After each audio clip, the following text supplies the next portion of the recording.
Cuando pensamos en el Senado romano, pensamos en un ilustre grupo de aristócratas romanos de alto rango de antiguas y nobles familias romanas, que defendían los antiguos valores de la República Romana. Se reunían en la casa del Senado, en el Foro Romano, la Curia Julia, como se le llamaba. Debatían sobre los problemas políticos del Imperio Romano y se ocupaban de la ciudad de Roma misma. Aprobaban nuevas leyes en unísono con el emperador y siempre asumimos que querían lo mejor para el Imperio Romano. Y luego, cuando cayó el Imperio Romano, los pobres y viejos senadores fueron cazados sin piedad por los malvados bárbaros y luego desaparecieron. Esa es al menos la versión romantizada del Senado romano que demasiado a menudo vemos representada en la cultura popular. Pero ¿qué pasaría si te dijera que la realidad era bastante diferente? ¿Y si te dijera que el Senado romano jugó un papel crucial en la caída del Imperio Romano Occidental y que se debió en gran parte a sus intrigas, su corrupción y su constante interferencia que el Imperio Romano cayó? La historia del Senado romano es larga, y ya hablé sobre la historia de más de 1300 años del Senado de Roma desde la fundación de la ciudad misma, bajo Rómulo, en 753 a.C., hasta principios del siglo VII. Así que durante alrededor de 1350 años, el Senado de Roma jugó un papel importante en la formación de la ciudad de Roma misma y luego la República. Pero muchos piensan que con la caída de la República Romana también se desvaneció el poder del Senado y que en tiempos de los emperadores esta asamblea de ancianos era más una tradición que tener un poder real. Y sí, esto podría haber sido así en ocasiones, pero en realidad muchos emperadores se reunieron con el Senado y emitieron leyes juntos. El Senado a menudo ratificaba las leyes que el emperador había propuesto.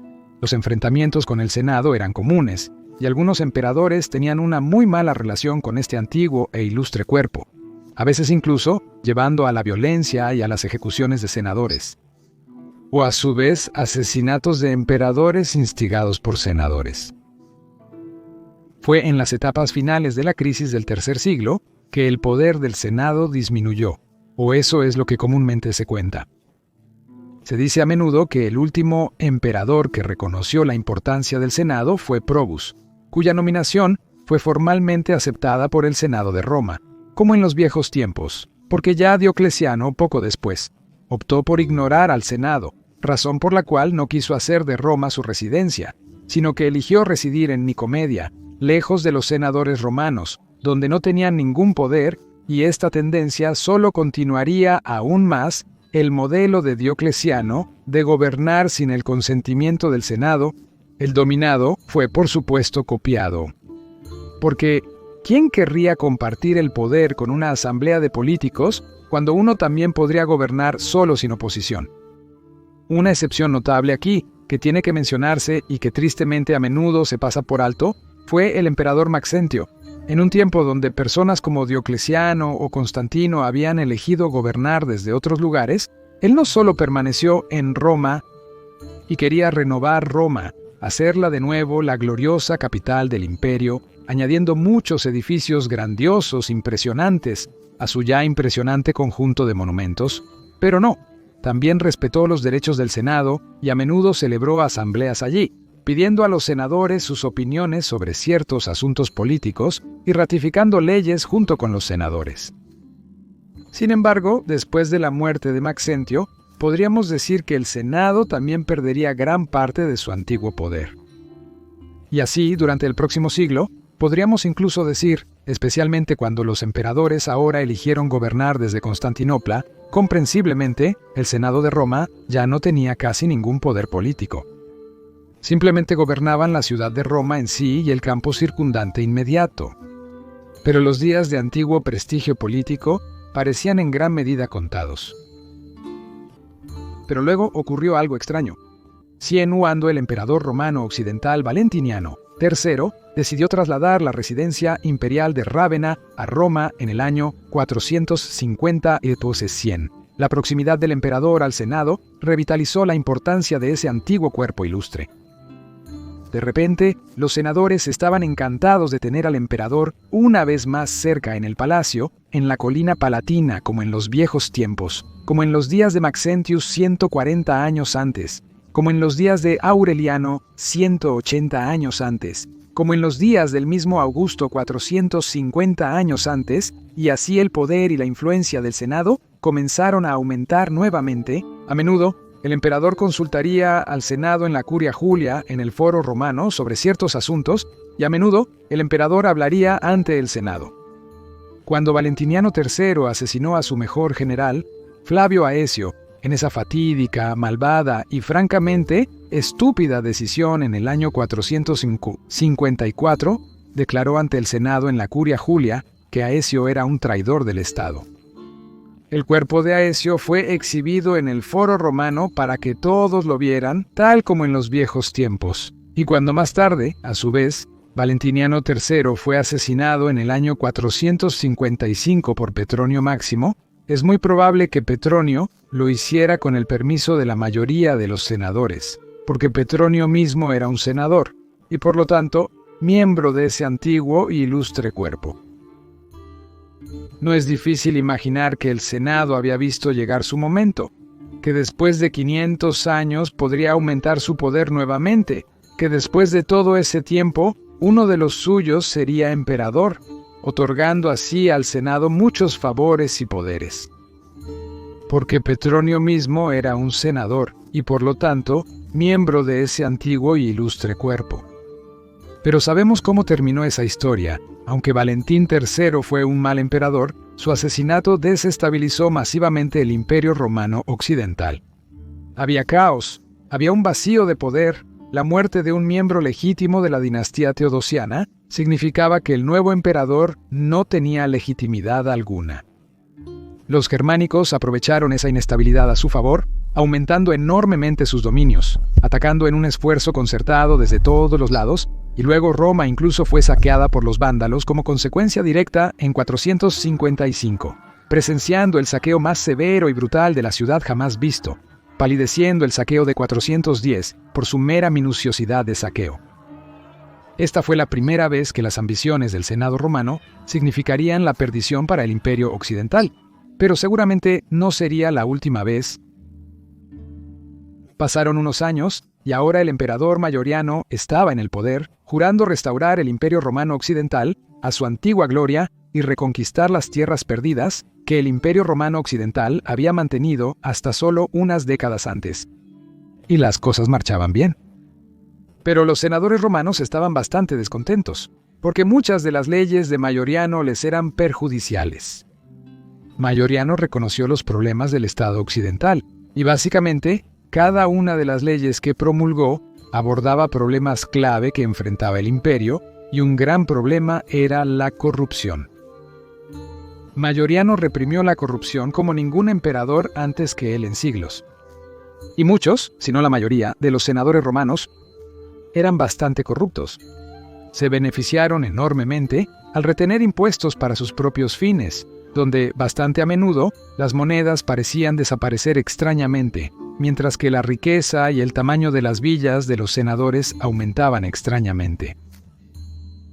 Por lo tanto, no debería sorprendernos que muchos senadores ya comenzaron a conspirar contra Mayoriano, incluso mientras él estaba haciendo campaña contra las tribus germánicas en Galia y en España, con gran éxito, debo agregar, y eligieron al Magister Militum Ricimer como su hombre preferido de poder. De hecho, debe haber habido muchas reuniones entre Ricimer y los senadores de Roma, quienes temían que el virtuoso emperador Mayoriano les robara sus riquezas acumuladas ilegalmente y sus lujosas villas, que muchos de ellos poseían en el campo cerca de Roma. Por lo tanto, no debería sorprendernos que Ricimer se sintiera envalentonado, dando el paso para traicionar al emperador, interceptándolo en Dertona y matándolo traicioneramente en el año 461. Tampoco debería sorprendernos que la elección de Ricimer para sucesor de Mayoriano fuera Livius Severus, quien no solo era un miembro de alto rango de la aristocracia de Roma, sino que si lo adivinaste, muy probablemente también era un senador de Roma. Muy interesante, ¿no es así? De nuevo, el Senado vio su oportunidad de tener una vez más a uno de los suyos como emperador. De hecho, lograron su objetivo. Pero desafortunadamente, los tiempos eran muy diferentes ahora a los tiempos de la República. En aquella época, el emperador debió ser un general capaz, siempre en primera línea con buen conocimiento de estrategia militar. Un senador romano tan romántico como probablemente parecía la idea a los viejos senadores de Roma, que uno de los suyos ahora residiría en el antiguo palacio de los Césares en el Monte Palatino. Por muy agradable que pudiera parecerles esta idea, no tenía mucho sentido estratégico en un tiempo en el que Roma estaba siendo invadida por bárbaros por todos lados. Y así, naturalmente, Livius Severus, el viejo senador, no pudo mantener las reconquistas de Majorianos, y los germánicos volvieron a expandirse sin control. ¿Qué podría hacer un viejo aristócrata romano de Roma para detener esto? Un hombre sin experiencia militar alguna, especialmente cuando el general del oeste era un bárbaro llamado Ricimer, quien realmente no estaba interesado en restaurar el antiguo imperio romano, sino que aparentemente estaba mucho más contento con solo defender Italia. Y solo unos años después, volveríamos a ver cómo las constantes intrigas y manipulaciones del Senado romano llevarían a resultados muy malos para el Imperio Romano de Occidente. Podemos suponer que el Senado de Roma estaba muy descontento cuando el emperador romano de Oriente, Leo, envió a uno de sus protegidos, un general llamado Antemius, para ser el nuevo emperador del oeste. Por supuesto, temían que perderían su recién adquirido poder. Por lo tanto, no debería sorprendernos en lo más mínimo que cuando estalló la guerra civil entre Antemius y Ricima, muchos senadores realmente volvieron a tomar partido por Ricima contra Antemius, a quien a menudo veían como un intruso griego. Para entonces, muchos, si no la mayoría de los senadores romanos eran cristianos y por lo tanto, las simpatías paganas de Antemius ciertamente alienaron a los senadores cristianos que luego eligieron tomar partido por Ricima. Por supuesto, Antemius probablemente era bastante querido por los pocos senadores paganos que aún quedaban, pero podemos suponer que en ese momento ya eran la minoría, ya no la mayoría. Y así, al elegir tomar partido por Ricima, los senadores asestaron el golpe mortal al Imperio Romano de Occidente. Porque tan pronto como Antemius murió en la batalla por Roma del año 472, el Senado nuevamente, junto con Ricima, elevó a uno de los suyos, un hombre llamado Anicius Olybrius, al trono romano occidental. Olybrius era, nuevamente, sin sorpresa, miembro de los Anici, una antigua y distinguida familia romana y senador. Muchos senadores probablemente pensaban que su momento de brillar había llegado nuevamente. Pero Olybrius ya murió unos meses después de su elevación, a finales de 472, y también lo hizo Ricima ese mismo año, y luego, unos años después, tampoco debería sorprendernos en lo más mínimo que nuevamente la mayoría de los senadores romanos no se pusieron del lado de Romulus Augustus o Julius Nepos. No, ellos se pusieron del lado de Odoacer. Sí, la mayoría de los senadores romanos se pusieron del lado de Odoacer cuando este general germánico tomó el poder en Rávena y depuso al joven emperador Romulus Augustus. En un fragmento del historiador romano oriental Malcus, podemos leer que el Senado de Roma había elegido a Oroacar, un hombre de experiencia militar y política, para salvaguardar sus propios asuntos y había determinado que Zeno le otorgara el rango de patricio y le confiara el gobierno de Italia. Y así, la llamada caída de Roma fue, contrariamente a muchas representaciones en películas, muy acorde con el Senado de Roma.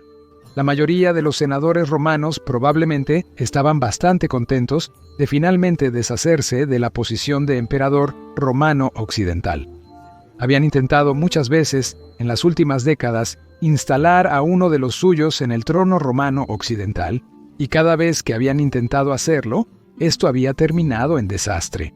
Quizás estaban bastante satisfechos con solo un emperador romano sentado lejos en Constantinopla, muy alejado de ellos. De modo que ahora tendrían un poder indiscutible en la ciudad de Roma y las áreas circundantes. De hecho, de manera contraintuitiva, el poder del Senado ahora realmente aumentaría nuevamente después de la deposición de Rómulo Augusto en el año 476 d.C. Ahora ya no había ningún emperador en Roma que pudiera disputar su poder. Y Odoaque era un hombre militar, no demasiado interesado en entrometerse en los asuntos del Senado. De hecho, ahora de nuevo, los senadores romanos podían decidir qué hacer en Roma. Enviaron emisarios a Odoacer en Rávena, siempre manteniendo buenas relaciones con él. Y también enviaron emisarios al emperador romano de Oriente en Constantinopla. Parecía ahora como si su estrella finalmente hubiera ascendido. Pero al hacerlo, habían causado un daño irreparable al Imperio Romano de Occidente y habían ayudado activamente a poner fin a la línea de emperadores romanos de Occidente. Si hubieran sido menos egoístas, la posición de emperador romano de Occidente podría haber sobrevivido y entonces el emperador Justiniano no habría atacado el oeste en 536 y los años siguientes. Y la guerra que entonces comenzó, esa guerra gótica, fue lo que rompió el cuello del Senado romano.